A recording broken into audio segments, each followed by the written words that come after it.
1400 years ago, a humble merchant who could not read or write changed the face of Arabia. His name was Muhammad. Today, his influence has spread to every corner of the world, including the United States. This is his story, and the story of millions of Americans who revere him as God's final prophet. Major funding for Muhammad, Legacy of a Prophet, has been provided by the Corporation for Public Broadcasting and by the David and Lucille Packard Foundation, Arabian Bulk Trade, Sabadia Family Foundation, the Al Hibri Foundation, the Irfan Katwari Foundation, and Mir Imran. Additional funding has been provided by many other organizations and individuals.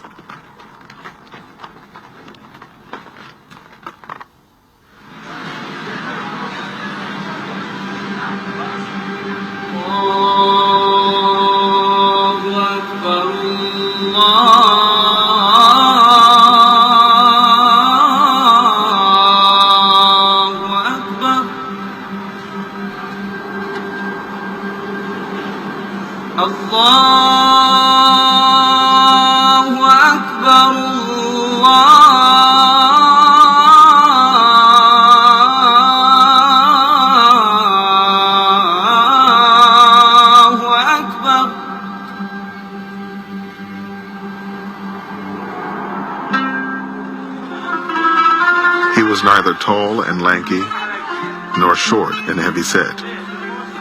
When he looked at someone, he looked them in the eyes.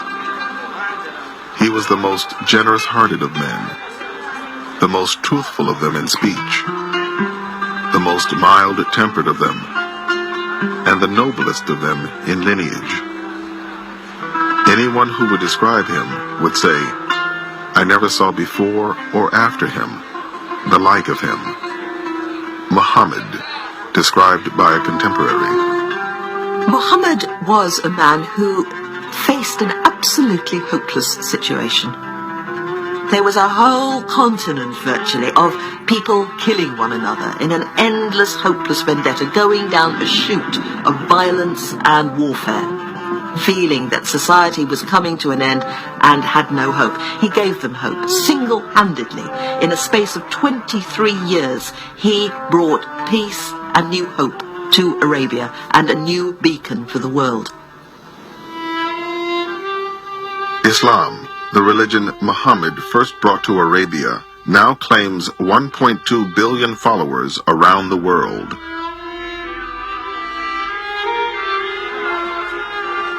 There are an estimated 7 million Muslims in America, where it is the country's fastest growing religion and the most diverse. Like America itself, the Muslims in this country come from all over the world. They have a common bond, not only in their religious faith and in their mosques, but in this story of Muhammad. They all look to it. This is the source of how to behave, of how to be a constructive citizen, of how to be a good parent, of how to be a good child, of how to seek knowledge and truth. These are values that are expressed most clearly for Muslims in the story of Muhammad. In the Quran, Allah says that Muhammad is the best example of behavior for you. And that's what he is, the guide for the way we deal with each other, and when we're in a position of authority, how we attempt to implement justice and law. The Prophet Muhammad, he asked the question to people around him, do you love your Creator? Serve your fellow man first. What does that tell you? It tells you, forget about all this intellectual, yeah, I love God and this and that. If you're going to, forget about talking the talk, walk the walk. You want to serve God, serve people. What more noble way to serve people than to risk your own life to save them?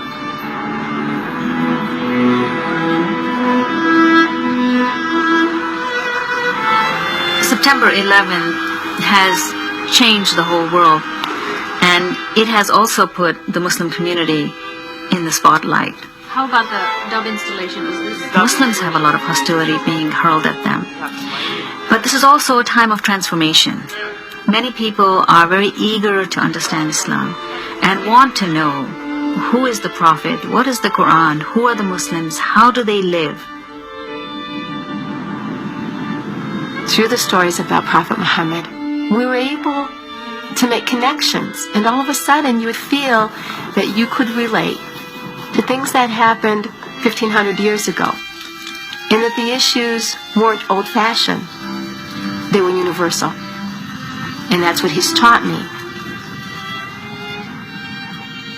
This is the story Muslims have passed down from generation to generation for 1,400 years. A story about the merchant, husband, father, statesman, and warrior whom they consider the final prophet. The man whose legacy continues to shape their lives today.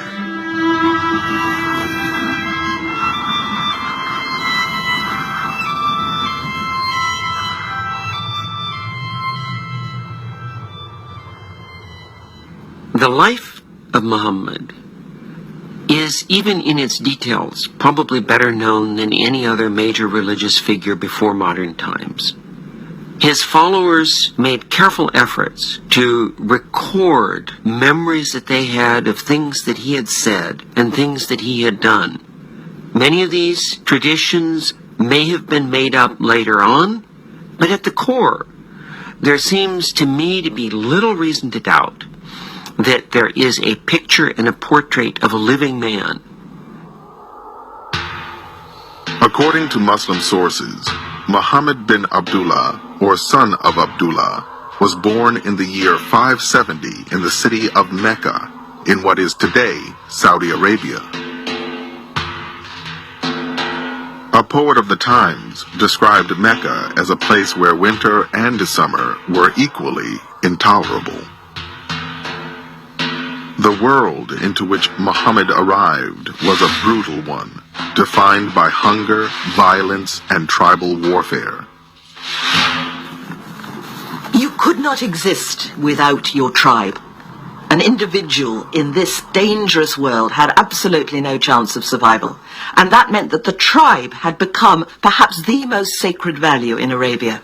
It's a society that's based on the idea of vigilantism, that if somebody attacked my clan, then I have a right to go and attack anyone from his clan. They saw justice as taking revenge.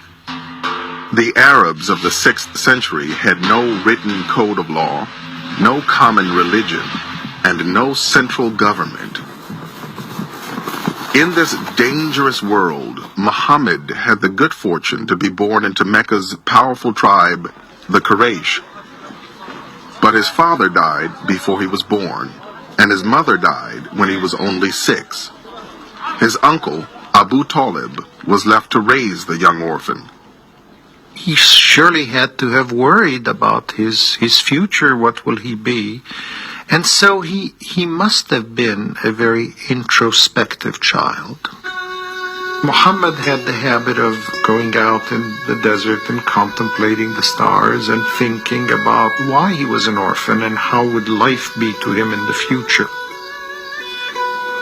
Orphans were marginal people, and he felt very, very strongly identified with the poor and disadvantaged for the rest of his life. The Mecca of Muhammad's youth was both a religious and a commercial center, located at the crossroads of 2 major trading routes. Pilgrims came from all over Arabia to worship the hundreds of idols that surrounded the Kaaba, an ancient shrine in the heart of the city. The Kaaba was surrounded by a sacred area where fighting was not allowed. The commerce generated by the pilgrims made it possible for a young man in Muhammad's circumstances to make a living in the markets of Mecca. Soon, Muhammad began acting as an agent for wealthy merchants, taking their goods on caravans throughout Arabia. These journeys exposed him to a variety of other tribes and communities and a range of new ideas. He probably learned the differences that exist between different tribes, people speaking different languages. He encountered Christians and Jews and learned from them what their faith, what their religion, what their cultures are. Muhammad would have become aware that for the Jews and the Christians, the Holy Scripture was very important. Both got scriptures in which God had sent a sacred message to prophets, and this was a way in which people could relate to the divine. When Muhammad was about 25 years old, he had a major change in his life. A wealthy widow, older woman named Khadija, asked him to take her caravans into Syria for her. Muhammad took all her goods and went with the caravan to Syria and did an incredible job. And her respect for him turned into admiration for him, and she inquired about him through one of her friends. Shortly thereafter, Khadija asked Muhammad to marry her. "I like you because of our relationship," she said, "and your high reputation among your people, your trustworthiness, good character, and truthfulness." And this is interesting because she's a very beautiful woman, but she's 40. She's moving into her maturity, and he's a 25-year-old youth.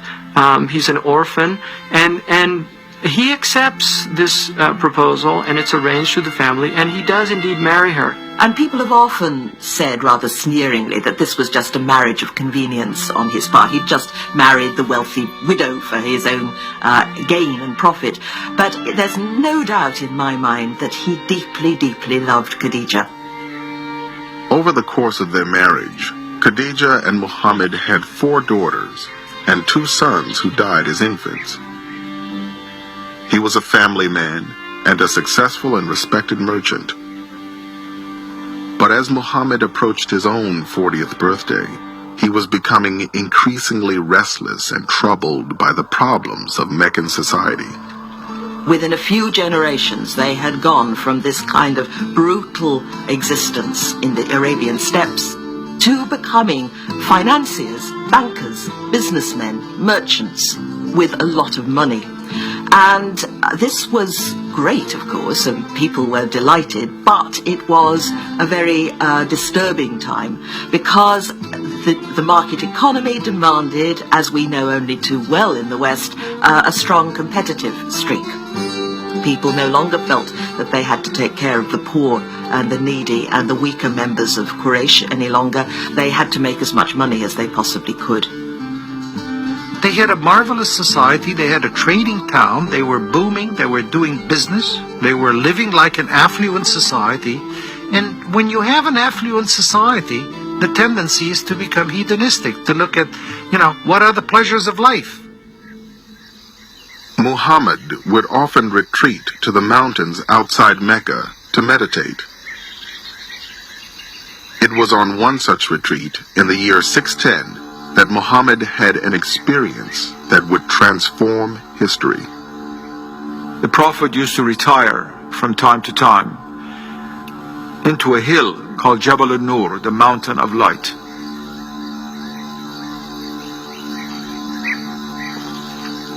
When you climb up that mountain, and many people still do it, on top of it is a cave called Al-Hira in Arabic, into which the Prophet would oftentimes retire in order to contemplate and to pray and to be still with God.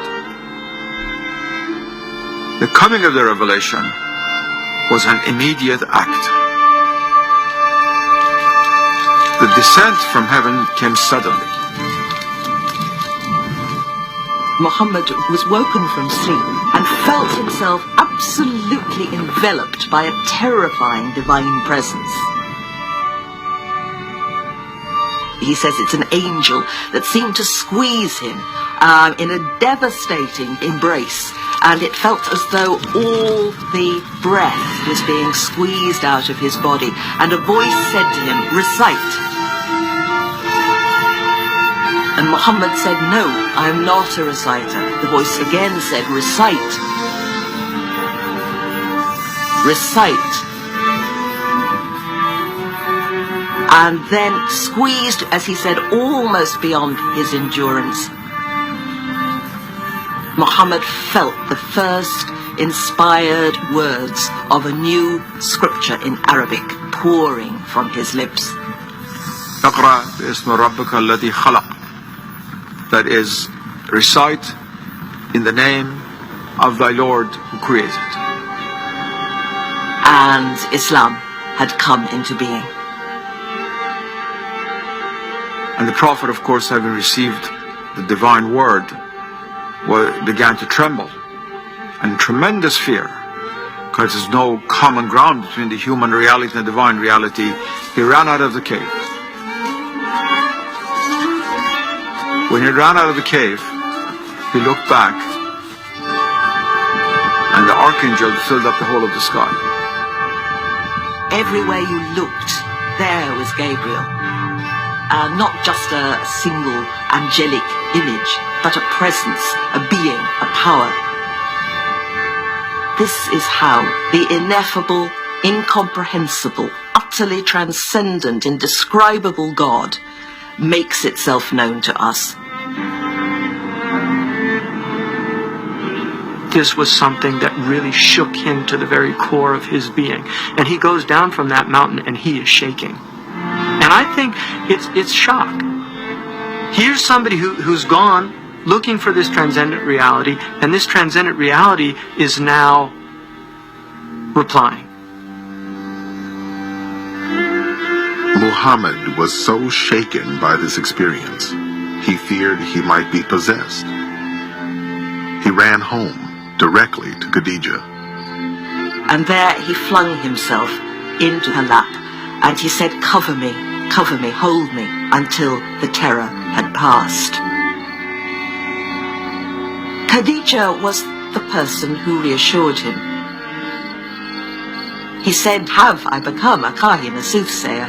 And she said, "No, my dear, this is not what God does. This revelation comes from God."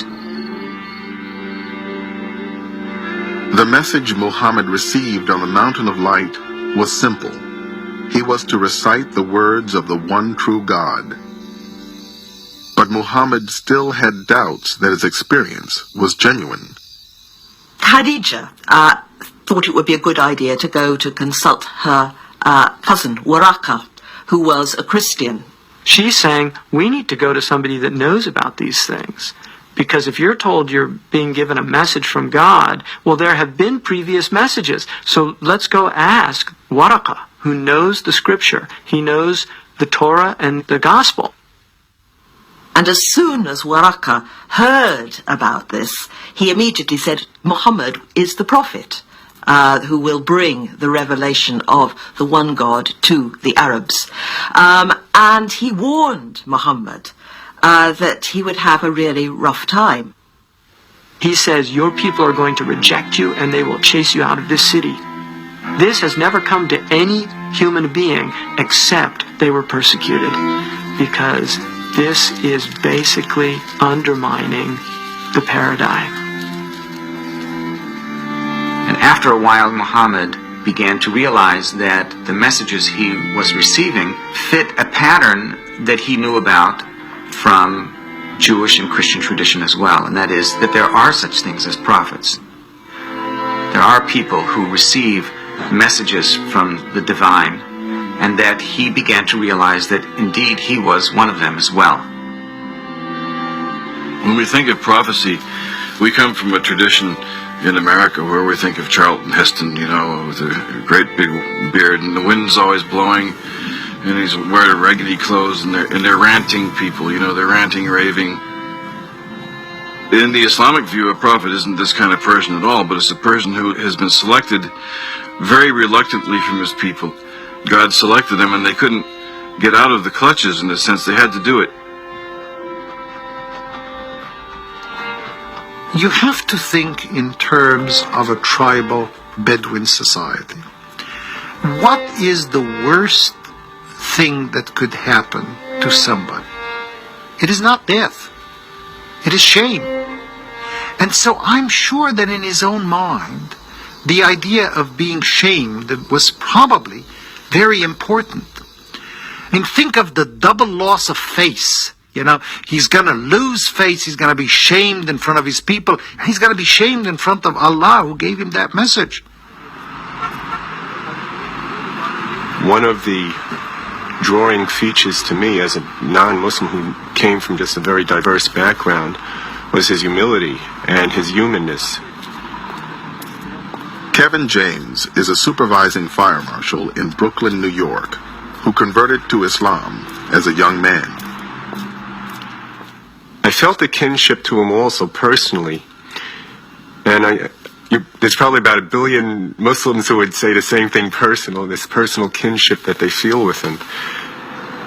He grew up an orphan. Now, I'm not an orphan. I have 2 parents, but my position in society, I've always felt separate. America is a racial nation, and either you're black, you're white, you're Italian, you're Jewish, you're this and that. So coming from a mixed background, I felt like kind of in limbo. My father is Native American and African American, and my mother is Jewish. They were very a-religious, I would say, to the point of being atheists or agnostic. I recall as a child, we get a dreidel on Hanukkah, we had a menorah in the house, and we also had a Christmas tree and exchanged presence. So I just never really identified with any religion, but what was always emphasized was discussion and dialogue and seeking for the truth. So I went through a period of trial and error searching, and I stumbled, I guess I almost literally stumbled on Islam. What appealed to me was the universality of the message. Any religion that gives a code of righteous, ethical conduct and respect and gratitude and obedience to one being is Islam. So here is a book, the Holy Quran, that validates other religions, the diversity of mankind, and it puts the onus of salvation on the believer. The Quran teaches you that the saving of one life is as if you saved all of humanity. And that's one of the reasons why I became a firefighter. What more noble calling than that, to save a person's life, to save people, to save their property? There's another fire in the back. There's been a couple fires. Okay, yeah, so show me what you have. From being a firefighter, I became a fire marshal. That's an arson investigator. How long has this been vacant? That's another form of prevention, of saving lives. Well, I guess there's no doubt what caused this. A firefighter, he'll risk his life to save you, whether you're black, brown, red, Jew, Muslim, Christian, atheist. He's not asking you what your philosophy is or looking at your color. He's looking to get you out of the building. The owner's from Brooklyn. That's why many people say that firefighting is a calling, because of that self-sacrifice, the willingness to just put others before yourself. To be a good Muslim, you serve people. And specifically, Prophet Muhammad, he asked the question to people around him, do you love your Creator? Serve your fellow man first. The message Muhammad had received from God revealed that his people would be held accountable in the next life for their behavior in this one. Although Muhammad was initially reluctant to tell others about his experience, a new revelation commanded him to make his message public. So he calls all of his family members together, and he says, what would you say if I told you that there was this army waiting to attack us on the other side of that hill? They said, we would believe you. And he said, what would you say if I told you I'm a messenger from God, think it's absurd. You called us together for this? And he says, will no one support me in this? And the only person is a child, Ali, who's his cousin, gets up and says, I will support you. And they think this is hilarious. That this is who's going to follow this prophet is a child. Think about it. There's a man, a middle-aged man, who doesn't know how to read or write, who has no wealth, who is an orphan. Yes, he is from a very important tribe, but he works for a woman. And he now says, I'm the prophet. God has spoken to me. This is not going to fly. The divine message that Muhammad brought to his fellow Meccans carried with it a sharp warning for their increasingly materialistic society. He was coming to warn the people of Mecca and the surrounding countryside and his own tribe of Quraysh that unless they pulled themselves together and started creating a more just and decent society, restoring the old tribal values of looking after the poor, the orphan, the widow, the oppressed, then there was going to be a terrible catastrophe. The Arabs did not believe in afterlife. They really thought that life ended with death, and there was no resurrection, there was no coming back, there was no reincarnation. So now Muhammad is saying, you know that one God we spoke of? When you're going to die, you don't just disappear, but you're going to be accountable to that God for the good deeds and the bad deeds. He was bringing a moral, ethical, social message to his people. That we're all in the same boat before God, and we must treat each other well, with compassion and justice and equity. The revelation Muhammad received on the Mountain of Light was only the first of many that he would continue to receive for the rest of his life. The revelation does not come in a lump sum. It doesn't just come down from heaven, here's the book, now go out and teach it to the people. No. It is coming down slowly. It's coming down as events unfold. And it's explaining the events, but it's also coming down in a way that he can absorb it. Because the idea is that this thing is so tremendous, this thing is so immense, that it's not something that we can give you all at once. This is going to take time. He used to say that I never once experienced a revelation without feeling that my soul had been torn from my body. The prophet could be sitting, he could be on horseback, he could be walking, he could be talking, but he was suddenly seized by the divine word. He would feel a great weight descend upon him. He would sweat profusely, even on a cold day.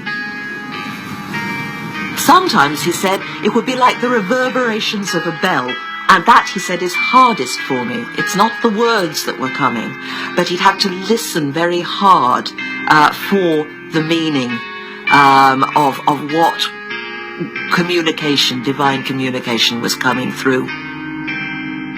After Muhammad received each revelation, he would recite it to the people who were with him, and they would pass it on to the community. When the prophet, who did not know how to read and write, started revealing the words of the Quran, they acquired credibility because of the very nature of the words spoken. People would look at it and say, my goodness, this cannot be the words of a man. He could not have made this up. بسم الله الرحمن الرحيم يا أيها الذين آمنوا اتقوا الله حق تقاته ولا تموتن إلا وأنتم مسلمون واعتصموا بحبل الله جميعا ولا تفرقوا واذكروا نعمة الله عليكم. The Quran is the most extraordinarily beautiful discourse. It doesn't come over in translation, but the Arabic is extraordinary.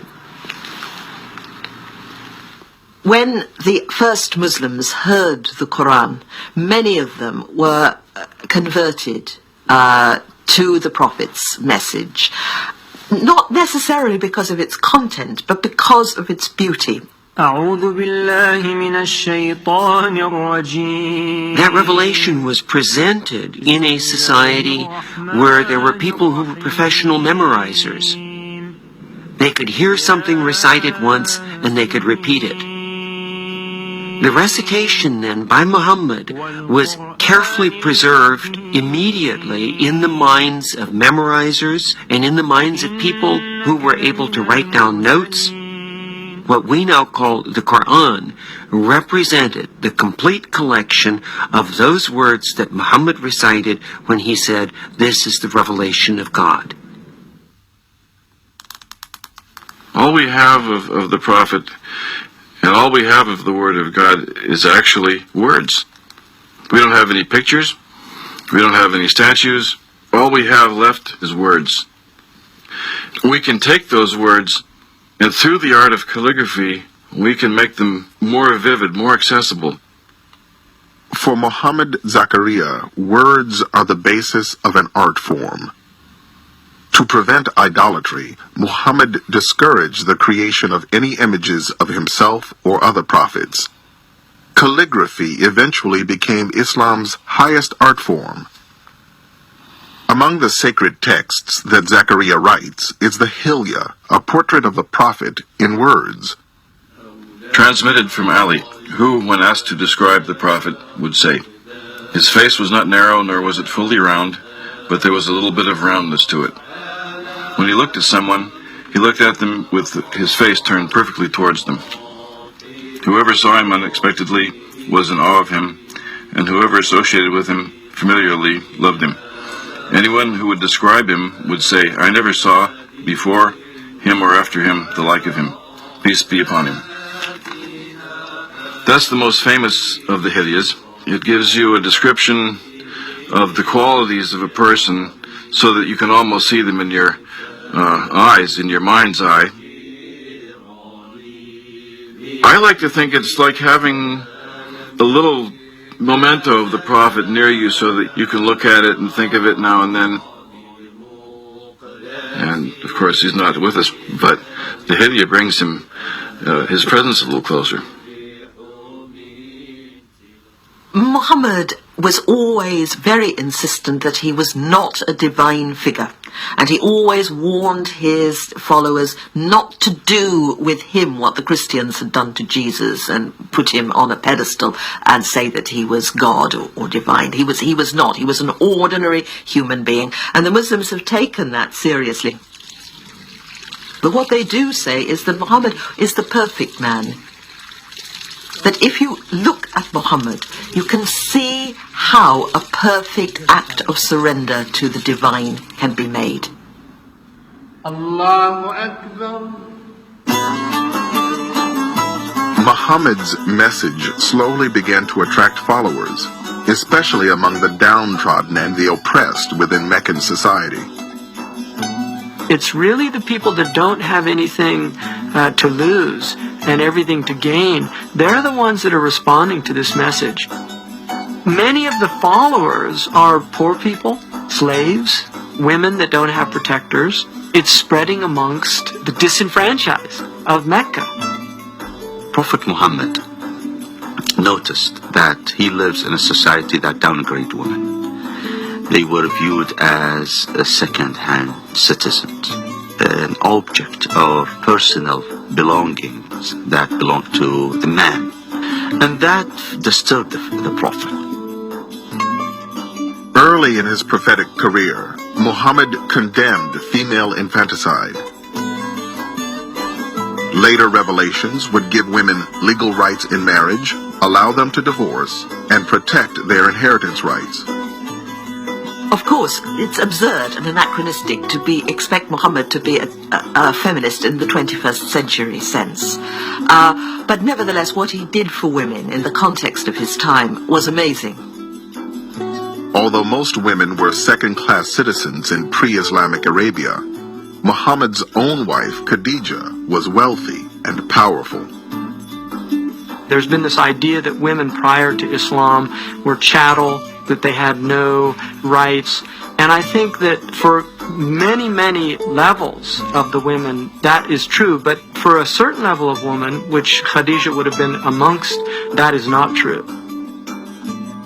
Khadija is an inspiration because in spite of the male-dominated society that she lived in, she was a working woman. And so there are some parallels for modern women to learn from her example. I grew up in Kashmir, which is in the foothills of the Himalayas in northern India. And I came to America when I was 15 years old. As I started becoming part and parcel of this culture and society, I gravitated towards just wanting to be like everybody else and tended to stray away from my own faith. And for a while there, I went through some very, very dark stages in my life where I wanted nothing to do with my faith. And I almost just walked away from my faith. And as I got older, I recognized that there was this very empty hole inside of me. So I started searching for God in all kinds of places. You know, Rumi has this beautiful story where he says, I looked for God, I went to a temple and I didn't find him there. Then I went to a church and I didn't find him there. And then I went to a mosque and I didn't find him there. And then finally I looked in my heart and there he was. The challenges that I faced in my life are the very same challenges that a lot of young girls are facing. And when they come to me with their questions, I feel like a person who has already traveled the road. I dispense advice to them from real experience as to how I would have dealt with something. I've noticed how when it comes to women, we are only supposed to marry Muslim men. Why is that now? Especially because the Quran says that believing men and women should marry believing men and women. It doesn't point out that men can marry such and women can't. I've heard plenty of people say that. In fact, that's interpretation. Some of the issues are deeply personal. Issues with gender relations like dating and marriage. And other issues have to do with certain Islamic law and how to reconcile with some of those things. I want to change with her. See, hers is prettier. And these are all sticky wickets, as we say. The fact that I've walked the walk helps a little bit for me to dispense advice to these people. Allahu Akbar, Allahu Akbar, La ilaha illallah.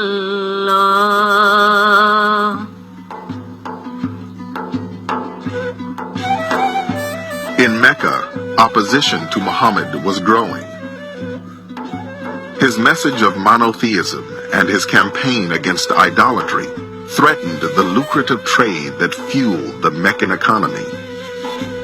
The business of Mecca is to draw pilgrims to Mecca. They want to make money. And the way they draw pilgrims to Mecca is people come visit their gods. Well, here's somebody who's saying, these gods, they're not real. They're stones. They're rocks. You're wasting your time. Now, that message has economic implications to the Quraysh. They're worried. This man is going to undermine our business. In the tribal system, Muhammad was protected by his uncle, Abu Talib. So the Meccans went to Abu Talib and asked him to turn Muhammad over to them. Abu Talib was in a difficult position. He was not a Muslim. But it went against the grain for him to simply hand over his beloved nephew to these people who would kill him with impunity. So he took Muhammad to one side and said, look, don't do this. Don't do this to us. Can't you just keep quiet? And at that point, the Prophet says, if they put the sun in my right hand and the moon in my left hand, I will not stop preaching what I am preaching until this message is conveyed or I die conveying it. And this is what he tells his uncle. And at that point, he begins to weep. And his uncle looks at him and realizes the depth of the conviction of this man.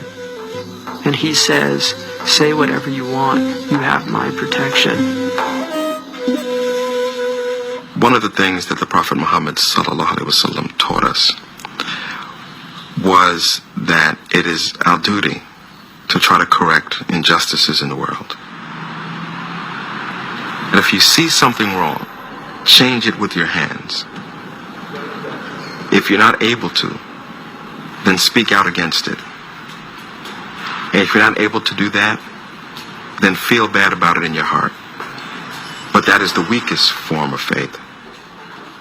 Wherever possible, the Muslim should try to take action and not let an injustice go by without calling it what it is and asking for change. All right, what do we have? Books prepared for the week. Dealing with change is part of Jamil Johnson's job. As Chief of Staff for Congressman Gregory Meeks of New York, he manages the congressman's schedule and briefs him on policy issues.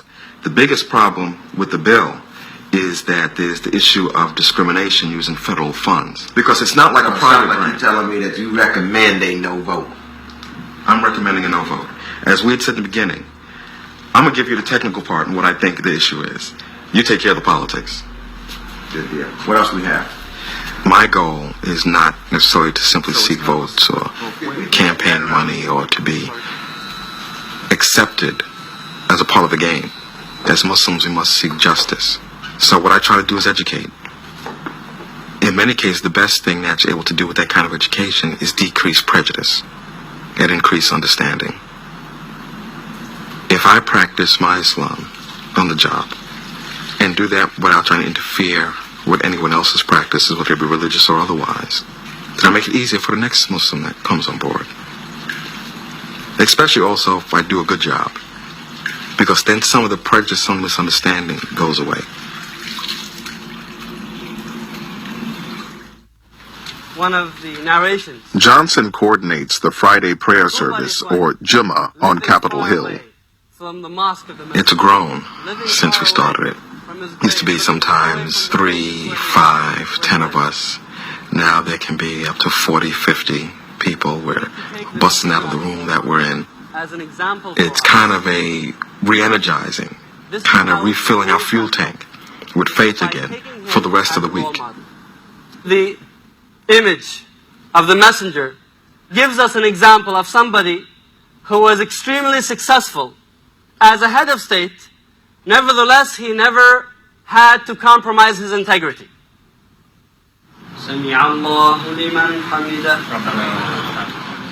One of the most important things for a Muslim is remaining constantly in remembrance of Allah. What we are commanded to do is that we make formal prayer 5 times a day. Because when you live in a society that constantly gives you acceptance and praise because of material things or achievement, we need that constant remembrance of Allah in order to kind of bring us back to the right path. As some say, keeping our eyes on the prize. And prayer is that remembrance.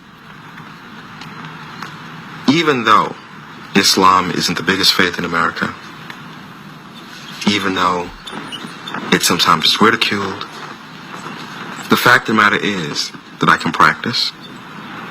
I can make my 5 prayers a day. It was much harder for the Messenger of Allah sallallahu alaihi wasallam and his companions to do this. The first Muslims faced a torrent of ridicule and abuse when they practiced Islam in public. Attacked by crowds throwing stones, they retreated to the surrounding mountains to pray in secret.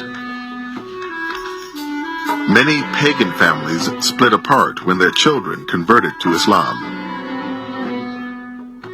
Finally, the leaders of Muhammad's tribe, the Quraysh, decided that harassment alone would not be enough to stop him. The Quraysh, they see it as, our honor is being threatened, we need to deal with this. This is the point where they begin to really increase their persecution. They start sanctions on the house of Bani Hashim, which is the sub-clan of the Prophet Muhammad. They begin sanctions. They begin to prevent them from trading, from transacting. And that meant that basically they were being starved out. They couldn't buy food, they couldn't do business. Abu Talib was ruined by this. The Hashim lived in one street, and Muhammad and Khadija and the children moved into this street. And this became a little Muslim ghetto. And this leads to real hardship. There's a period of time where, according to the tradition, they're actually eating from the leaves of trees. Famine destroyed the fortunes of Muhammad's protector Abu Talib and his follower Abu Bakr. The survival of both the clan and Islam were in jeopardy. But for Muhammad, the damage hit even closer to home. Khadija, Muhammad's beloved wife, perhaps weakened by the privations, actually died. And that was just a crippling blow for him. Left him feeling alone and vulnerable and weak. He would miss her all his life, I think. Then the catastrophe happened that Abu Talib died, perhaps himself weakened by the deprivation in food. Now, without Abu Talib, Muhammad was fair game for assassination. And there's a terrible moment where he utters this heartbreaking prayer, saying, "Oh my God, I have no other protector but you, Allah." And how was he going to move forward? He'd done what Allah had told him to do. He proclaimed this message, and all he seemed to have done was stir up hostility and hatred, and split his tribe down the middle. This wasn't improving matters. He must have felt in almost a sort of a dark night of the soul. He is at the low point of his mission. He's been almost 13 years now in Mecca, and the results are not impressive. But at this point, at this low ebb, he is now being prepared for the most extraordinary mystical experience of his prophetic life, and that is what is known as the night ascension. The story goes that one night he was sleeping near the Kaaba, and he was woken from sleep by Gabriel, who mounted him on a burak, a magical steed, and they flew from Mecca to Jerusalem. And then he began an ascent up through the seven heavens to the divine throne. At every stage of the heavens, he meets various prophets of the past. He meets Abraham, he meets Jesus and John the Baptist, he meets Moses. And finally, he enters into the divine presence, and there the sources are silent, because when you enter into the presence of God, you've gone beyond words. And he receives from God the highest form of knowledge and truth, and many injunctions of the religion itself, including the final form of the daily prayers. Now, all of this took place in a time beyond time. That's why some sources say that as the door was swinging when he left, it was still swinging when he came back. For later Muslims, this also meant that the departure point, that is, Jerusalem, the Dome of the Rock, became also important. Muslims say that there are three holy cities in Islam: Mecca, and Medina, the city of the Prophet, and Jerusalem. When he comes back, somebody asks him, what have you been doing? And he says, I went to Jerusalem last night. And this man says, you went to Jerusalem last night? Are you willing to say that publicly? So they assemble this group and they tell him, describe for us Jerusalem. And he begins to describe it in very exact detail. And they're shocked. They don't know what to make of this now. The story of the night journey not only incited Muhammad's enemies, it caused doubt even among some of his followers. This is something they hadn't really expected. A journey that takes them a month to be made in an evening and to come back. What Abu Bakr says is, listen, I believe that he's getting messages from God. That is certainly more extraordinary than making a night journey to Jerusalem. As Muhammad's relationship with the Meccans continued to deteriorate, his enemies decided that the time had come to eliminate him. And they decide to get a youth from each clan. They all come together and they're going to strike him with one blow together. So the blood is distributed amongst all the clans. Under cover of darkness, the assassins surrounded Muhammad's home. Inside, a covered figure lay asleep. As dawn broke, they prepared to strike. But Muhammad had been forewarned about the plot. He asked his cousin Ali, whom he knew the Quraysh would not harm, to take his place. By the time the assassins burst into his home, Muhammad and his companion Abu Bakr had escaped into the desert. With the Meccans in hot pursuit, they set out on a circuitous route to the oasis settlement of Yathrib, 250 miles to the north. For several months, Muhammad had been sending his followers there for refuge. Now, he was about to join them. Yathrib was quite different from Mecca. It was an agricultural settlement. People grew dates and they had farms, and there were a number of clans and tribes living together in the settlement.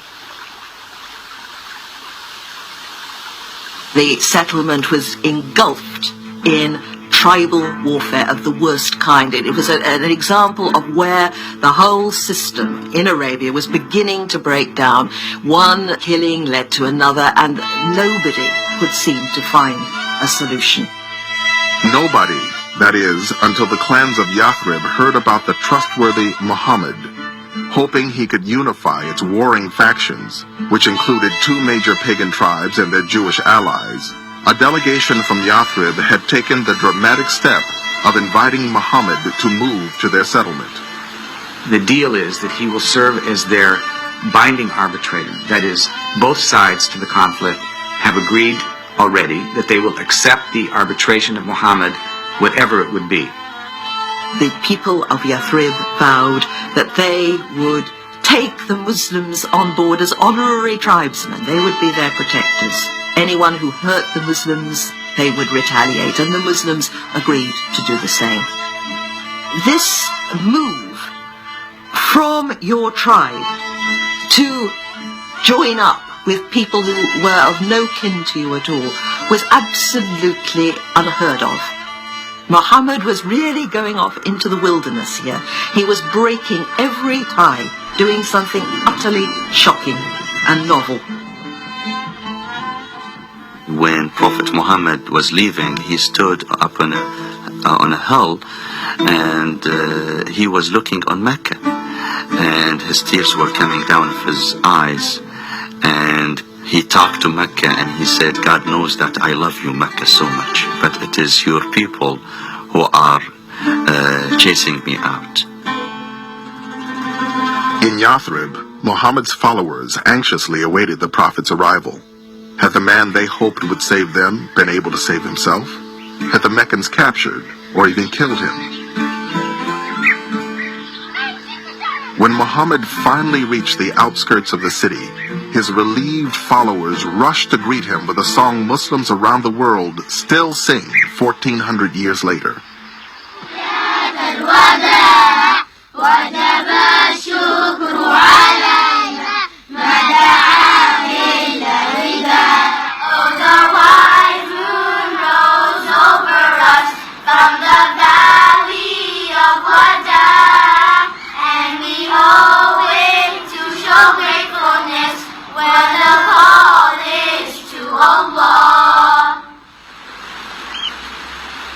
Muhammad's arrival marked the beginning of a dramatic new chapter in the history of Islam. For the first time, he would be the leader of a sovereign community based on Islamic law. Yathrib would henceforth become known as Medina. Muhammad arrives in Medina as somebody who's escaping danger. He's been invited there, but he doesn't know what to expect. So at each stage of his life, there's a new challenge, and obviously new fears and new doubts. And so he started thinking in terms of policy, in terms of strategy, in terms of tactics. And that's what ultimately made him into a statesman, because that's what statesmen do. Now, unlike Jesus or the Buddha, who seem to have been purely spiritual leaders with no temporal responsibilities whatever, Muhammad found himself now head of state, having transferred the Muslim families from Mecca to Medina. He now had to make sure they could survive there. The survival of the fledgling community depended on its ability to defend itself against attacks from Mecca. To respond to this possibility, Muhammad developed a novel political solution. He essentially establishes a pact, an agreement. Sometimes it's called the Constitution of Medina. Whether you were a pagan or a Muslim, or a member of the Jewish tribes or any other tribes in Medina, you had to sign on to this pact. And the pact established that if there were ever an attack on Medina from the outside, all the inhabitants of the town would be responsible to defend the city. This way, Muhammad really developed a revolutionary idea, which was transcend your tribal responsibilities, your petty particularism, and begin to think in larger terms as an entire community. Now, this was a very fearful, terrifying time for Muslims, but nevertheless, it was seen as a time when the faith was at its strongest. It's a creative act for Muslims to look back at the Muslim community in Medina and try to apply the ideals to their own society so that they can reproduce something of the Prophet's original spirit. I came here to this country and I came with a feeling that I left back in my original country in Iraq many memories, many painful memories. One of them that my grandfather as well as 13 members from my family were persecuted and imprisoned by the dictator Saddam Hussein. That reminds me of the agony and pain many early immigrants went through when they came to Medina. Like many other Muslims who have fled persecution in their native countries, Imam Hassan Qazwini was drawn to America by the promise of religious freedom and economic opportunity. He emigrated to Dearborn, Michigan, a city that has the highest per capita concentration of Muslims in the United States, where people are almost as likely to speak Arabic as English. Hijrah, migration, it has a shining aspect for me, as well as all the Prophet and his companions who came with him from Mecca to Medina. And that shining aspect was the freedom, religious freedom that they faced in Medina. Muslims here in America, they feel they are more free in practicing their religion than many other Muslim countries. Subhanallah, subhanallah, subhanallah.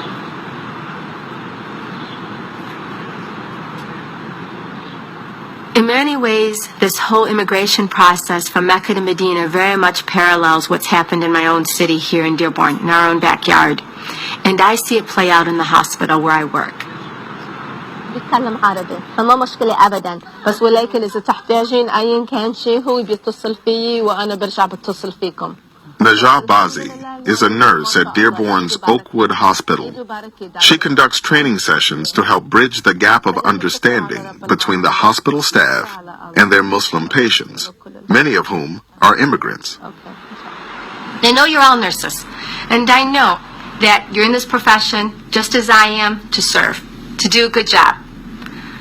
But it's really easy for us to get caught up in our own baggage. We're all human, and we all have a certain set of preconceived notions, just as you walked through the door and you saw me for the first time, just as you might have seen Alia. In the sensitivity training, inevitably, they know very little about the faith of Islam. They think of the faith of Islam as a very maybe terroristic, militant, barbaric, spread by the sword faith.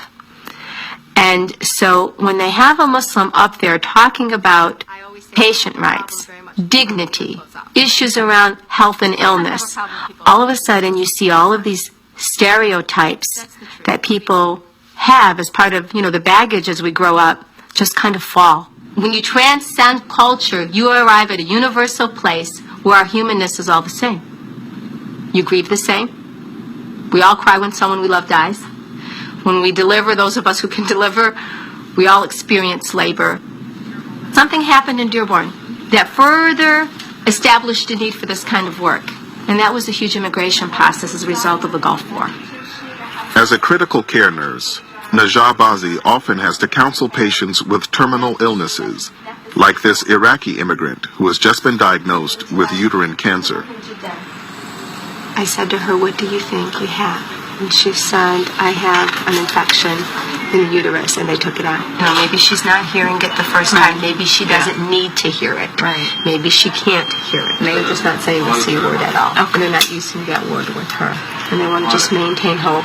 And I'm just going to treat it delicately. Okay? Okay. All right.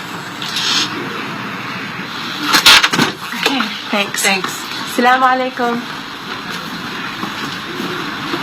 These are families immigrating from a way of life, and mostly because they've been torn by war. And so they get here, and the helpers are here. And it's quite obligatory to be that helper. When Muhammad arrived in Medina, he made it clear that helping immigrants would be one of the cornerstones of the new Islamic society. This is his message. Spread peace, feed people food, and do some devotional practice. Then you'll enter paradise without any trouble. 2/3 of that message is about other people. The secret of Medina is it's a place where human beings are going to attempt to live up to the ideal of the Islamic tradition. Part of the arrangement was that the people of Medina agreed that they would provide housing and support for the immigrants as they came in. And very often they were even paired, so that certain people had direct responsibility for specific people from Mecca. And that did not take place in 24 hours. It came step by step, and within a few months, you now had two groups. The helpers, so-called Al-Ansar, that is those Medinan Arabs who had become Muslims, and the Meccans who had become Muslims before them. And in this way, for the first time, you created the Islamic Ummah, that is the Islamic people, that bond which transcends all other bonds. He said to these people, these are now your neighbors. These are your brothers and sisters. He establishes that sense of humanity, that ummah. We are all connected to one another. We are all responsible for one another. A couple of you guys can carry to my car. I'll leave. Okay? There's a mosque in the heart of Detroit, and it's run by an imam who started a soup kitchen. I want the kids to be able to see that that's part of Muhammad's message. This is the exit right here. So Whoa, hang on, everybody. It's a sharp turn. Hang on. Actually, it's like not a good driver. Listen, I'm a good driver. This is the first test. If you can't pass this test, the rest of it's off. All right, man. The majority of the ones that come for the soup kitchen are non-Muslim. It's only maybe 1 or 2 people that are Muslim that come for the soup kitchen. And we let them know that it's a part of who we are. This is why we're doing this. It's a part of what God has commanded for the Muslims, for the human being to be charitable. But I'm studying to be ordained as a Catholic deacon.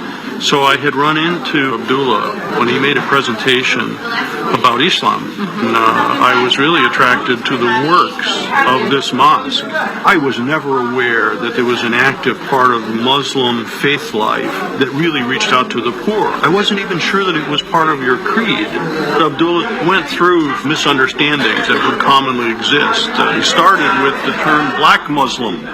What does that bring to mind? And, honestly, it brought to mind certain things that would make you fearful. Certain kinds of maybe aggressive behavior, nationalistic kinds of thinking, as if we're going to carve ourselves off from the others and have no fellowship. He said, if I tell you what the stereotypes are that I have of Catholics, when you listen to them, you'll say, oh, those are extreme examples. Those are not what we are about.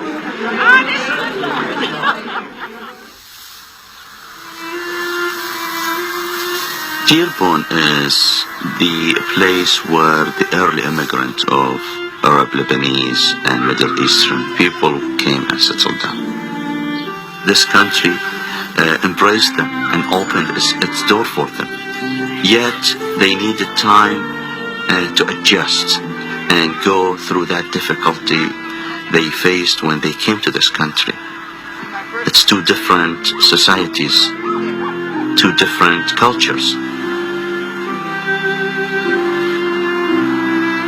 Najah and Ali Bazi are raising their family in the suburbs of Dearborn. Their children are third-generation American Muslims. We're trying to combine the best of both worlds and give our kids the family values that our parents teach, and realize that they live in land in the United States which has many opportunities for our kids to prosper in. You still can't beat me. Okay, I'll beat you tonight. Can you? Can you shoot 5-0 from I the can same shoot spot? 5-0 from anywhere. 5-0 anywhere. Anywhere. Right now? Right now, let's go. Like many Dearborn families, the Bazis struggle daily to balance the sometimes conflicting demands of their faith and modern American society. Their daughter, Nadia, has decided to wear the hijab, or head covering, that was first worn by Muhammad's wives. Many Muslim women still wear the hijab as a sign of modesty and piety. And we're going to back you one way or the other. That's a given. Our daughter came to us and said, I've made a decision. And she's 16 now. And she said, I've decided that I want to wear hijab. I have no problem with him. The last time when you put it on, right? You made me take it off. No, I didn't make you take it off. I sort of persuade you thinking, trying to bring out the other end of the light of it, right? And you resented me from that, correct? Big time. All right? I just thought maybe if you go through high school and then put it on after high school, Dad, then if then at least at that point in life, you'll be able to see what you want to do in life. And that, because you understand something, you never know where you're going to be and where you're going to go in life. I mean, it's sure this hijab is accepted in our community here, and you may do well. You end up being a doctor, a lawyer, whatever, you'll be doing very well for yourself. Look what just happened to you when you went down to Tennessee. I mean, you had driving a bus, and the state police trooper wants to stop over a whole bus full of people because they see hijabs. I think for Nadia, he probably feels much like I feel. There's great reverence for it, and then there's that oh my gosh, I want to protect my daughter from the world. I don't want people to think she's a terrorist. I don't want people to think she's oppressed. I don't want people to think I'm her father. I made her put that on her head. All of those kinds of things come into play. I don't think Baba is, trying to hurt you here. He's trying to show you a picture of the real world. And what you need to do is show him a real picture of your world. He's a father. He has some legitimate concerns. So my point is that you're still the same Nadia. Highly.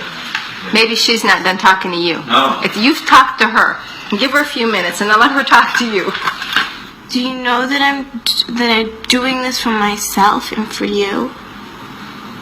You remember something. You're not doing it for me. You're doing it for yourself and God. All right?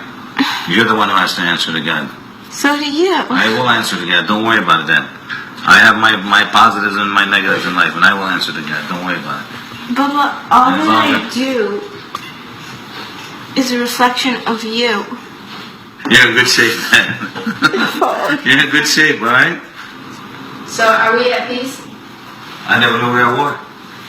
Oh, Bobby, he wasn't exactly thrilled when I wore a hijab either. Just say it. No, you weren't. I I mean, neither was my mom and dad. I took it off after 2 weeks. I mean, it's natural, but you got to know what you want to do. If you want to do it, you're strong enough to do it. That's the end of it. There's going to be days where you probably are going to want to take it off. You know, some days are stressful, but I think you're strong. Muhammad tells you that, you should always give what's best for your daughter. And me as a father, I'm just trying to give my daughter the opportunity to be able to see life from a wider angle and a bigger perspective. All right? People would immigrate into different parts of the country, but what was interesting is that they would all manage to find their way into Dearborn, a great many of them. And the reason for that is because the mosques were in place. Dearborn's newest mosque will be the largest in North America. Like the first mosque in Medina, it is being built with help from the entire community. If you're looking around this area, there's great feelings of ownership to the mosque when the community builds it. People are baking food. Every year they contribute between $50,000 to $100,000 to the income and the operating costs of our mosques. So we have the building of this mosque, kind of metaphorically, and the laying of the bricks, and this new foundation with all these new immigrants in Dearborn. And everybody brings their contribution. Prophet Muhammad established the first center in Medina for Muslims, and that was his mosque. And it was not only a place where Muslims go and do their prayer or offer their supplication. It was the center for the entire community. It was the headquarters of the Prophet.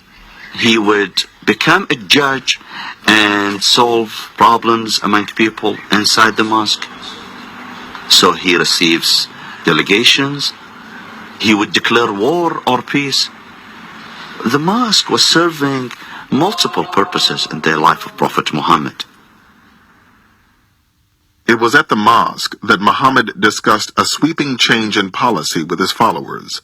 After years of exercising restraint in the face of persecution by the Meccans, Muhammad received a clear new revelation that marked a dramatic departure from the past.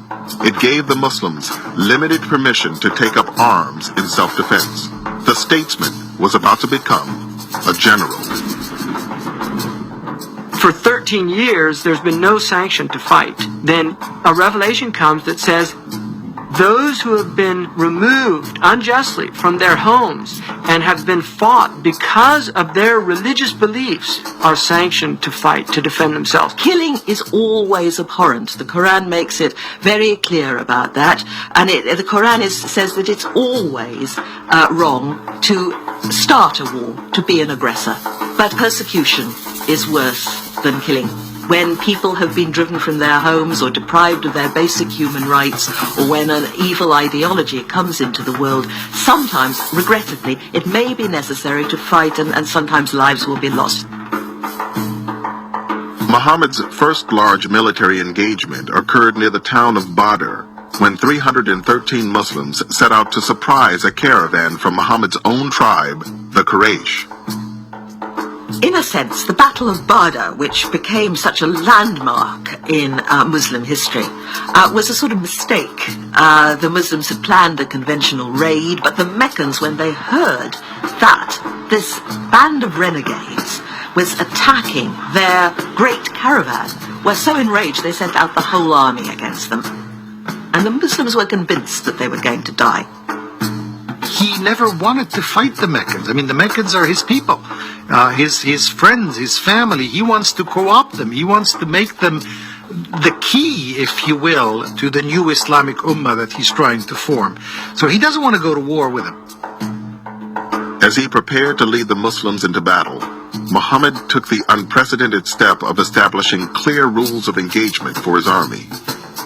He makes it very clear to his soldiers that if they have the right to use force against the Qurayshis, that does not mean that they will do the same thing that has been done in pre-Islamic wars, in which women and children could be killed, in which no prisoners could be taken, no quarter given. No. He said Islam is a religion of law. The Meccans had sent an army of about 1,000 men. As the army approached, Muhammad prepared to make a stand near a well. One of his soldiers suddenly questioned his strategy. "Has God revealed it to you," he asked, "or is it your own opinion?" When Muhammad answered that he was speaking as a man, not a prophet, the soldier suggested that they stop at a larger well closer to the enemy so they could deprive them of water. Muhammad agreed at once. The change in strategy proved decisive, and the Muslims recorded a resounding triumph.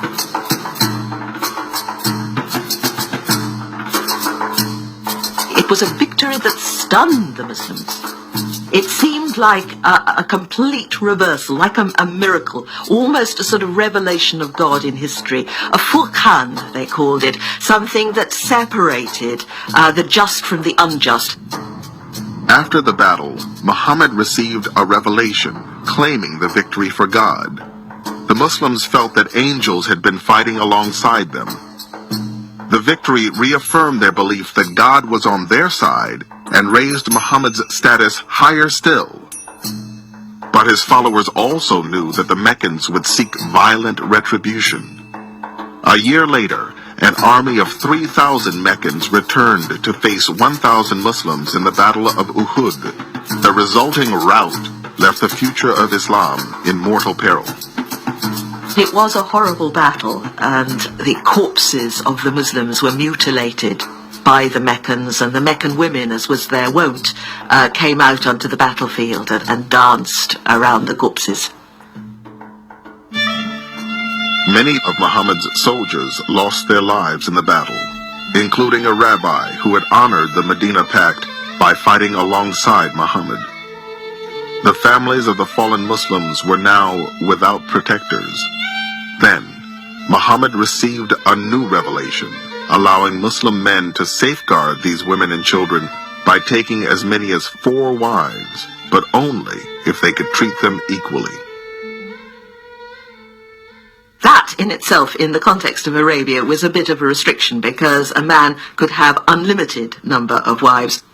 The context of the permission to polygamy is to say who is going to look after these women. And it was an act of faith, not an act of lust, that inspired men to take more wives. So it would be wrong to think of the Prophet as basking decadently in a garden of sensual delights with his harem. His harem was very much a matter of state, and sometimes his wives were rather a mixed blessing. Although Muhammad was monogamous during Khadija's life, after her death, he eventually married a number of women, including one of the Uhud widows, Salama. The reason for his marriages were really political alliances. It was a tribal society, and for Muhammad to marry into another tribe and to take a wife just meant that there was a bond being created with this tribe. Among Muhammad's wives were the daughters of his 2 closest allies, Abu Bakr and Omar. Abu Bakr's daughter, Aisha, would become one of the most influential women in his life. Aisha was very lively. She was brilliant. She was somebody that questioned the Prophet. She was not somebody in any way that took everything. She questioned him. She said, "What does that mean? Why did you do this? Why did you do that?" She was somebody that really had an incredibly active mind. She memorized vast amounts of prophetic traditions, and she's considered to be actually the transmitter of a large number of traditions from the Prophet Muhammad. In the year that followed the Battle of Uhud, the Meccans girded themselves for a final assault that they hoped would finish off the Muslims once and for all. They assembled one of the largest armies ever seen in Arabia and marched on Medina. But Muhammad hit upon a daring defense. Muhammad has dug a trench around the whole of the settlement. And you have an almost comic scene with the Meccan cavalry galloping up to this trench and pulling back in horror and saying, "What is this?" They've never seen anything so unsporting in their lives. This is something, they say, the Arabs don't do. It sounds comical, but surrounded by the powerful Meccan army, the Muslims were expecting all to be killed, to a man, to a woman. Stopped by the trench around Medina, the Meccans laid siege to the city and to the hundreds of Muslim families trapped inside. According to Muslim sources, in their determination to defeat Muhammad, the Meccans had recruited as allies many Bedouin tribes, as well as the largest Jewish tribe within Medina, the Bani Qurayza. For the Muslims, this defection was the final blow in a relationship that had been strained from the beginning. When Muhammad came to town, the organized Jewish community did not accept his prophecy. There were, according to the Islamic sources, some individual Jews that did accept him. But for the most part, the community as a whole did not. If the Jews would accept his prophethood, then he has tremendous and complete confirmation of his prophethood. But the Jews were so well respected that when they rejected his prophethood, and they did it actively, they became a very serious political threat to his very existence in Medina. Despite the aid of the Bani Qurayza, the Meccan siege could not break through the Muslim defenses. When the weather turned bad, the Bedouin tribes began deserting the field of battle. The Meccans themselves lost heart and departed, abandoning their Jewish allies to be tried by the Muslims for the crime of treason. Islamic sources believe that the Jews did indeed aid the enemy in trying to defeat Muhammad. This was absolutely against the terms of the Medina Agreement. The Jews and the Muslims decided that they would choose an arbitrator to determine what would be the future of the Jews. The person who was chosen was a man who was mortally wounded in the Battle of the Trench. And so he determined that the women and children of the Banu Qurayza would be taken as slaves to the Muslims, and the men would be killed. The Prophet agreed with this judgment. When he judged, he said that you have judged according to God and His Messenger. And then approximately 700 men were killed. They were executed. So this definitely occurred. All that can be said is that this cannot be seen as anti-Semitism per se. Muhammad had nothing against the Jewish people per se or the Jewish religion. The Quran continues to tell Muslims to honor the people of the book and to honor their religion as authentic. And the Jewish tribes who had not rebelled, who had not given help to the Meccans, continued to live in Medina completely unmolested. Muhammad was not trying to exterminate Jews. He was trying to get rid of very dangerous internal enemies. It's unfortunate that many historians, and particularly in contemporary times, both on the Jewish and on the Muslim side, have transformed us. On the Jewish side, they have used that as a way of saying, well, you see, Muslims hate the Jews and they kill them. And on the Muslim side, it says, well, you see, the Jews are full of treachery and can't be trusted. Both are wrong. When the other tribes of the peninsula saw the impotence of Mecca with all its power and might against this little community, they began to switch allegiance and see that Muhammad was the coming man. Now, once that happened, once the tide had been turned after the Battle of the Trench, and the Muslims were no longer subject to the fear of extermination, Muhammad stopped the fighting. The Prophet Muhammad received a few people, militants, who just arrived from one of the battles that they came back from, and they felt so important. We finished this job and fighting with the enemies of Islam. And the Prophet smiled and he said, let me tell you something. You finished the minor jihad, and now you have the bigger jihad ahead of you.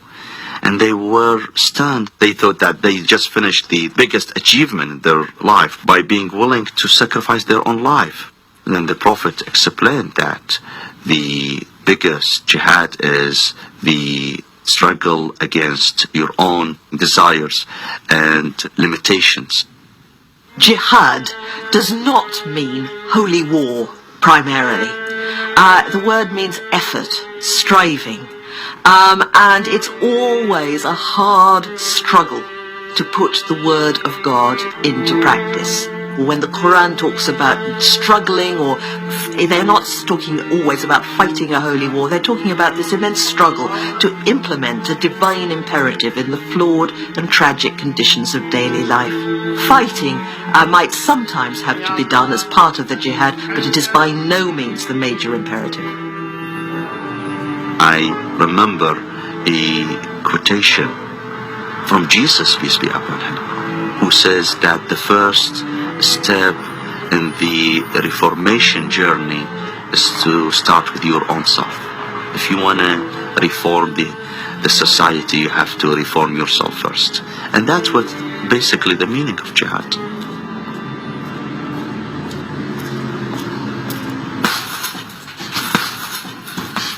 The Prophet put that emphasis on inner development, jihad, the constant struggle with yourself to improve yourself and perfect your intent, that you do things only for the sake of God. The most excellent jihad, holy struggle, is the struggle to control your ego, the self. For a long time I was deathly afraid of speaking in public, giving speeches. And I saw that and, well, this is my jihad. I've got to overcome this fear. If I'm going to help people, it's going to be necessary for me to talk in public, to be able just to speak out. Going back to 1987, I become active as far as writing articles for papers to have fire-safe cigarette legislation enacted. Cigarettes are the largest cause of fire fatalities in the nation.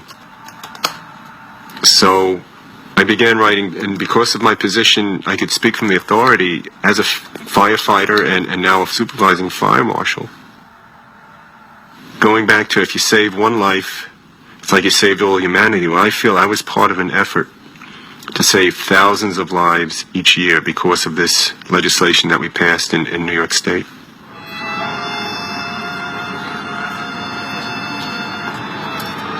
Jihad is misused.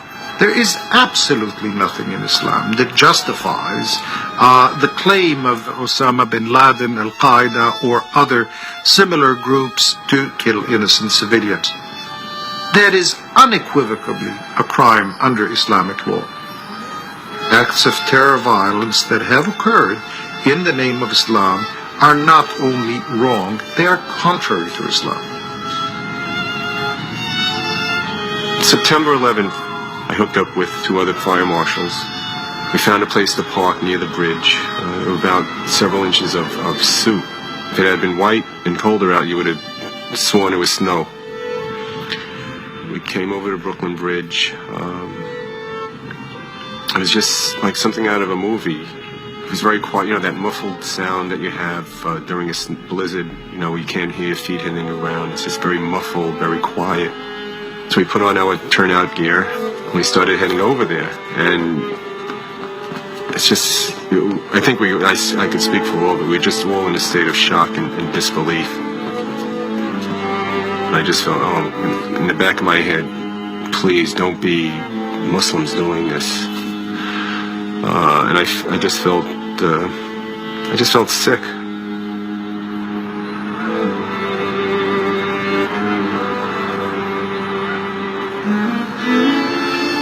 We could see this fragment of the World Trade Center sticking up almost like a lopsided crown. And we started walking down one way, and we saw some firefighters, dazed and shell-shocked, saying, "Don't go down there, there's still more collapses happening." I mean, we're dying to go out there and do something. And, we're figuring that some of the brothers, or even anyone, people could still be alive, trapped under the rubble. But it was frustrating, but, you have to understand that they don't want to lose more people on top of the people who are lost already. This is just, it's just out-and-out madness, what they did. The Prophet himself, because of the circumstances, engaged in battle, in warfare, but he had a certain code of conduct that he followed. So you have to separate fanaticism, which every religion has, from the reality and the truth of that religion. These are fanatics who have lost sight of what the purpose of religion is, and they're acting, on their own. What hurt me probably most of all was out of the World Trade Center attack was that here is a religion that I entered because of the universality and the tolerance that is throughout the book and throughout the sayings of Prophet Muhammad. Yet these people who did that and were behind it and planned it were just so intolerant and so disregarding of their own tenets that they could do something so horrific and kill people in such a horrible manner. It was hard. It was hard because it just, that sinking feeling in the pit of your stomach. It's like, after you do all this work and you try so hard, now we've got to deal with this. And the Prophet says, if you're planting a tree and the end of the world comes, you finish planting the tree. It means you just keep on going. You got to keep trying to live your life according to what you believe in. And for me and others, try to keep this from ever happening again.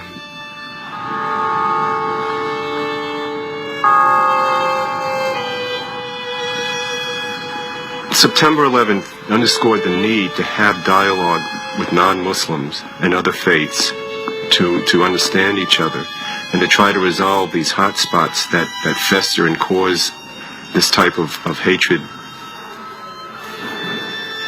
The death and destruction in New York City that was caused by this terrible, terrible act in the name of Islam has propelled the Muslim community in New York to respond in many different ways. And one of the ways that I want to respond is the way the Prophet would have responded. To just talk about the humanity which we all belong to. Since September 11th, Muslims have gone to churches, to synagogues, to schools, to explain our faith. However, people still kept asking, where are the Muslims? And why aren't they doing something about it? So I started thinking about this, and I said, what is it that we are not doing right? Maybe we need to respond in a more gentle way. So I looked around for the mildest people in our community, the artists in our community. And the first person I called was Muhammad Zakaria. Catastrophes brought us here, but not all is lost. Through our art, we pick up all these broken pieces and try to put them back together again and make something that's going to work. Revenge, suicide bombing, things of that kind, they have no place in Islam. They must never have a place in Islam. Never. Never. Islam is really a soft thing. It's not a hard thing. And so we have to approach it with softness. And be soft to each other. Yasiru wa la tu'asiru, the Prophet said. Make it easy and not difficult. So we should put away all those angry words, the harsh and strident rhetoric that we've been dealing with for all these years, that we've suffered through this sweet religion with this beastly stuff. And come out into the light and be bright. Be bright in America. And look in the mirror. That's what we have to do. Assalamu alaikum.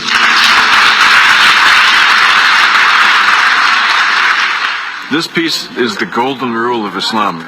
It is the basis of the relations between people. It means there is no harming of other people in Islam and no returning or retaliating harm for harm. And so that's why I did it, to respond through the sayings of Muhammad the man.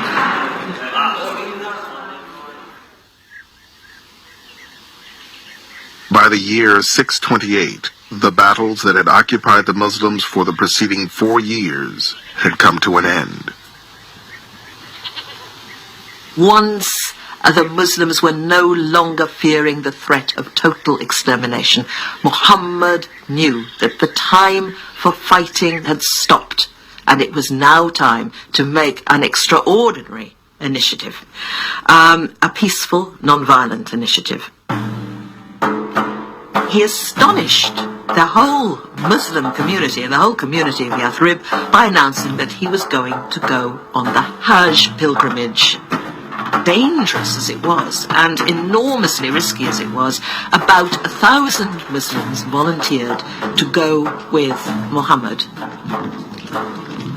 All the rites were fulfilled to the letter. The camels all decked in their special sacrificial garments, the men all in their white garb. The Muslims set out on the perilous trip to Mecca, crossing the vast desert without any arms to defend themselves. When they reached Hudaybiyah, just outside the sacred area around Mecca where violence was forbidden, Muhammad surprised his followers by ordering them not to enter, but to sit and wait. He then sent an emissary to Mecca seeking permission to complete the pilgrimage.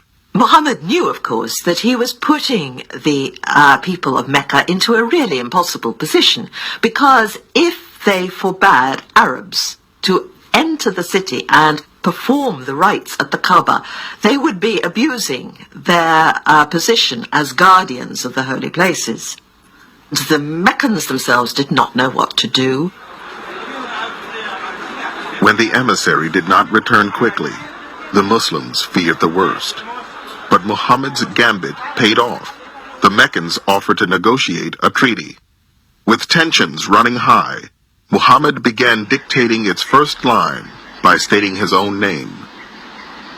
Ali was taking down the notes with the Meccan negotiator at his side, and when Muhammad began saying, "The Prophet of God," the Meccan said, "I don't believe you're the Prophet of God.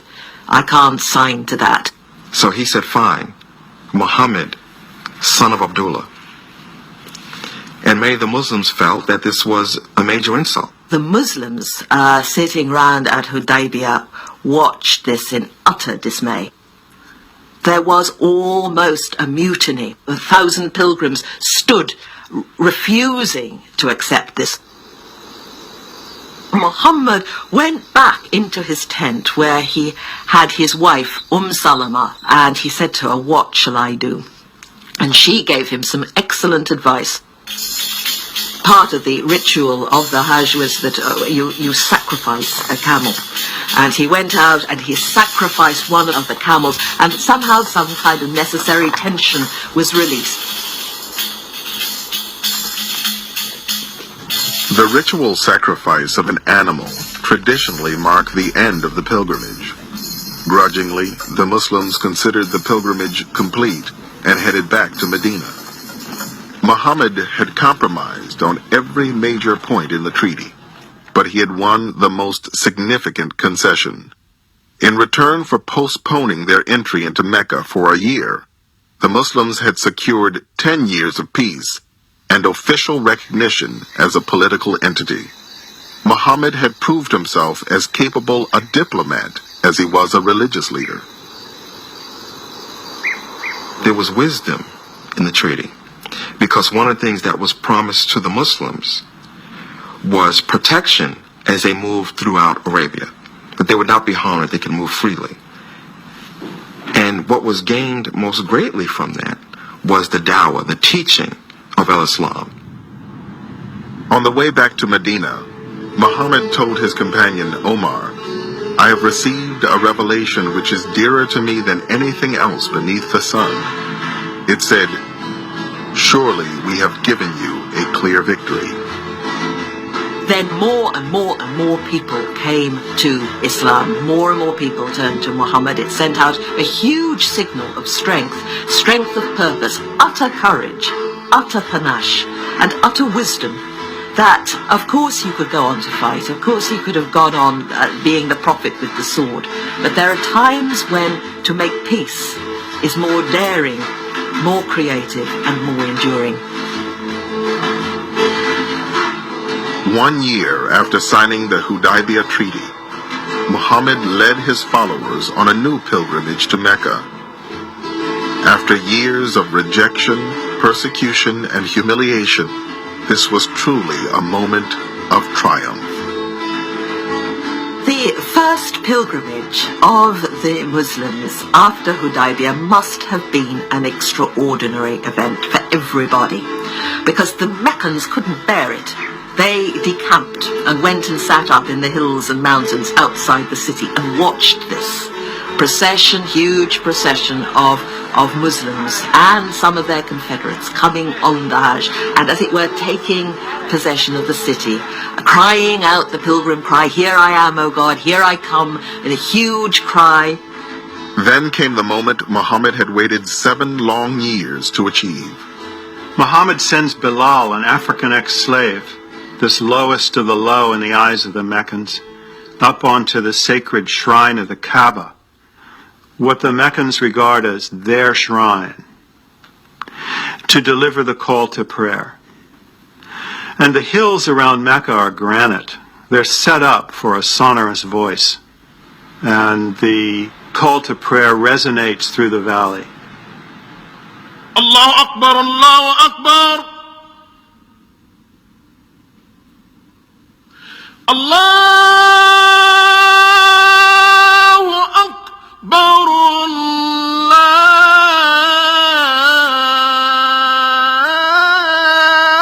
Allahu Akbar.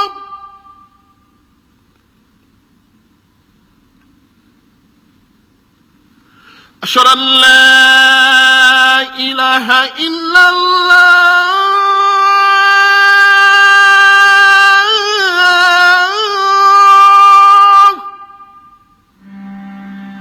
أشهد أن لا إله إلا الله. Bilal was proclaiming for all to hear, there is one God, and Muhammad is his prophet. It must have been an appalling moment for the Meccans, but an extraordinary moment of exhilaration for the Muslims, performing all the rites punctiliously and then taking no advantage of this, going back peacefully home. But the peace between the Muslims and the people of Mecca would not last.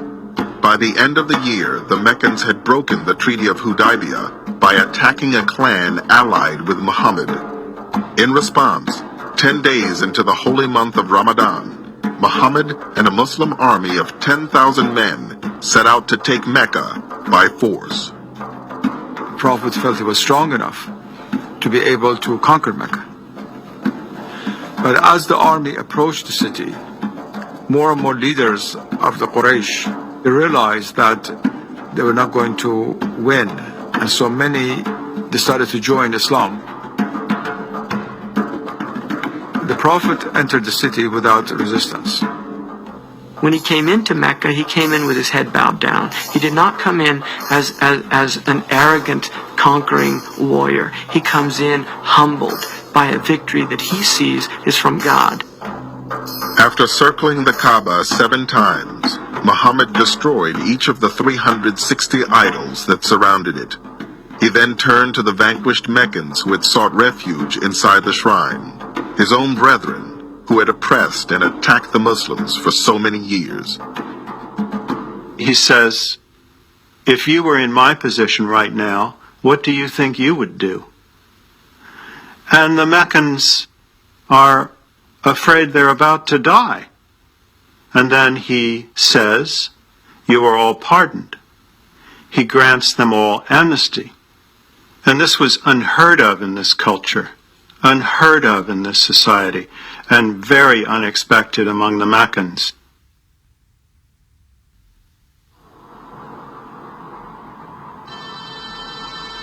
The religion that had begun in ridicule and persecution was now thriving throughout the Arabian Peninsula.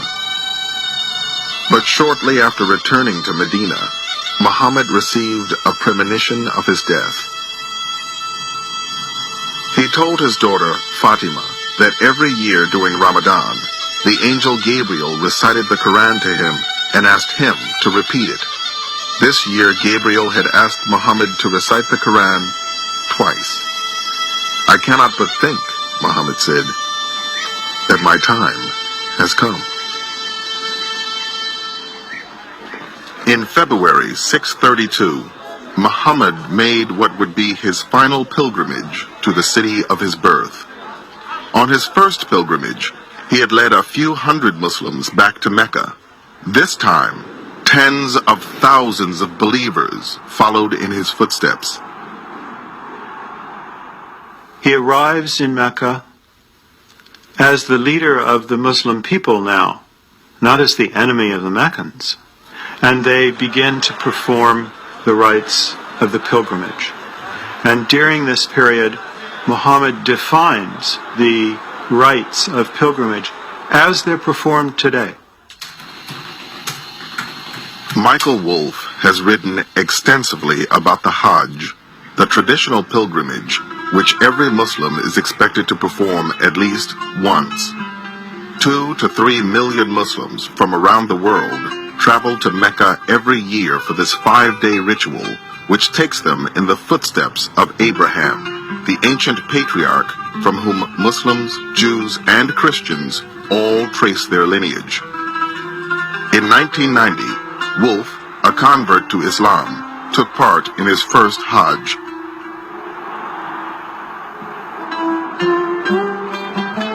The Hajj was one of the most attractive elements in Islam to me as a non-Muslim and then as a Muslim. When I finally became a Muslim after 20 or more years of thinking it over, the first thing I wanted to do was make the Hajj. When I circled the Kaaba for the first time, I was in a state of wonder. You're there with tens of thousands of people all doing the same thing at once. You're literally putting God at the center of your life for that period of time.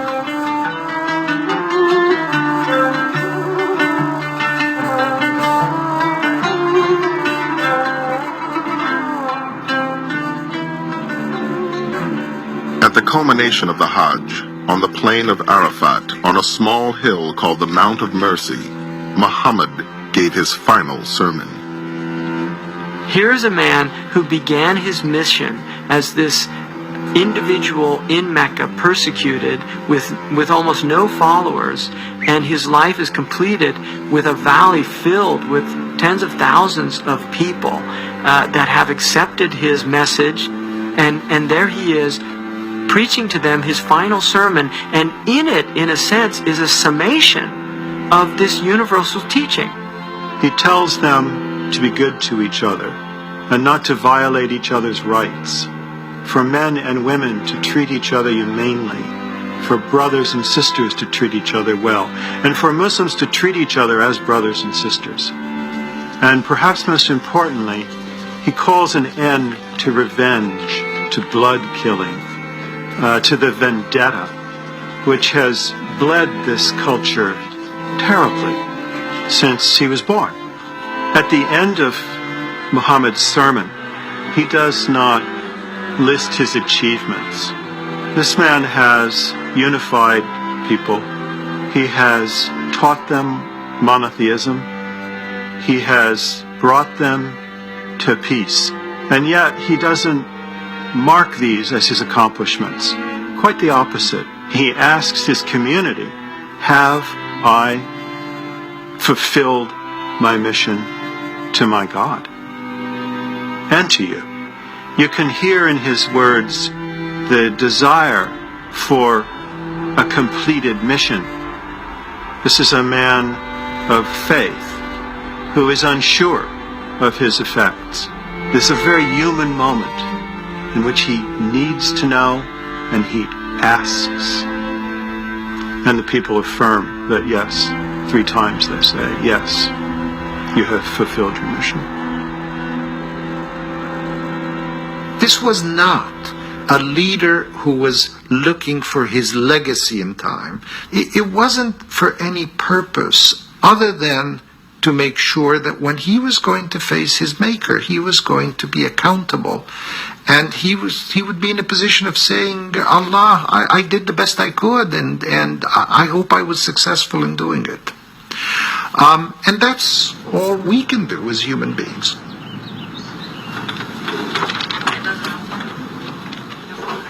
I think that if I were to say that I hope to exemplify any part of Prophet Muhammad's life, It would be the issues around the dignity near the end of life. Shannon, do you have it for the rest of the day? He's a good friend of mine. And I know he knows my voice. And now I know for sure he knows my voice.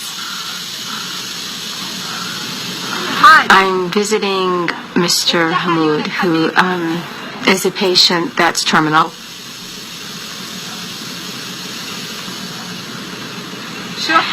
When he was not in the condition he's in now, he was very delightful, very loving, and very much wanting to tell his story. So we'd sit and listen and talk for long hours, and he'd give me all of his history and his past. So we're very bonded. He slipped into a more terminal stage, meaning less responsive. Although he responds, he's just unable to speak. Prophet Muhammad has taught us that near the time of death, the Holy Quran to hear is soothing, very soothing to the soul. And since it's a part of our lives on a daily basis anyway, we derive great comfort from the hearing of the Quran. While I'm stroking a head or I'm speaking softly, I say the things that I think Muhammad would say. Prophet Muhammad has taught us that we don't even understand, we could never comprehend the value of taking care of the ill or providing for the dying, maintaining their dignity. And I believe that that's my mission, to be the helper, to be the listener, to be a comforter in many ways.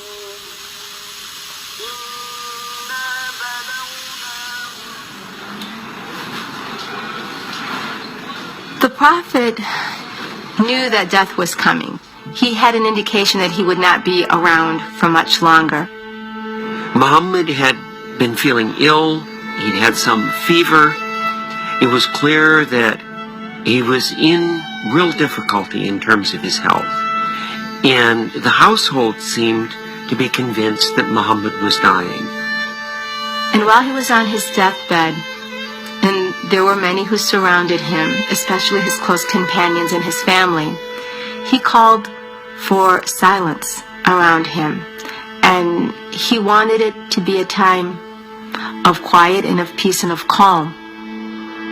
Embraced by the community he had founded in Medina and cared for by his wives and companions, Muhammad died peacefully on June 8th in the year 632. The news of his death shocked his followers, especially Omar, who believed Muhammad would outlive them all. People began to hear, Prophet is dead. Omar went to the center square and started to say, there are hypocrites and liars who are saying that the Prophet is dead. In the midst of this chaos, Abu Bakr reminded the Muslims of a verse from the Quran that had first been revealed after the Battle of Uhud, when they feared that Muhammad had been killed. Abu Bakr comes into this scene of pandemonium, and he immediately stands up and says, whoever worshipped Muhammad, then know that Muhammad is dead.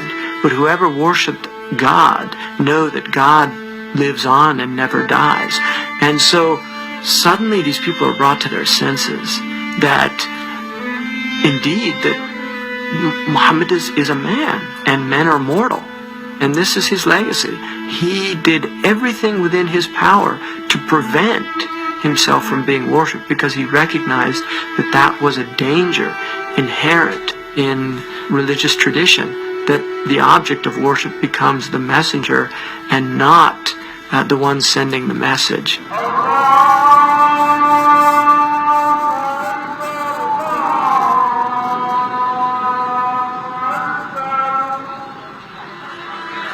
Prophet Muhammad was a man, he's flesh and blood, who brought one of the most eloquent revelations to mankind. He's set an example to mankind through his behavior, through his actions, a living example. This is a legacy that he's left for Muslims. Muhammad's legacy is obviously the seed that he planted. It is his righteousness, his honesty, his integrity, his model as a political leader, his model as an individual. a man who has made great accomplishments in his time, and yet who didn't let the successes overpower him, didn't let his ego get the best of him. He remains, I think, more than anything else, a great role model. Muhammad is the kind of person who combines political and military and social and religious and intellectual dimensions of life in ways that are important for those of us in the 21st century who are struggling to put together complete lives ourselves. If I were to have met Prophet Muhammad on the street, I feel like I would know him, and as though he would know all of us. The beauty of it is we live our lives through his examples, but he's not God.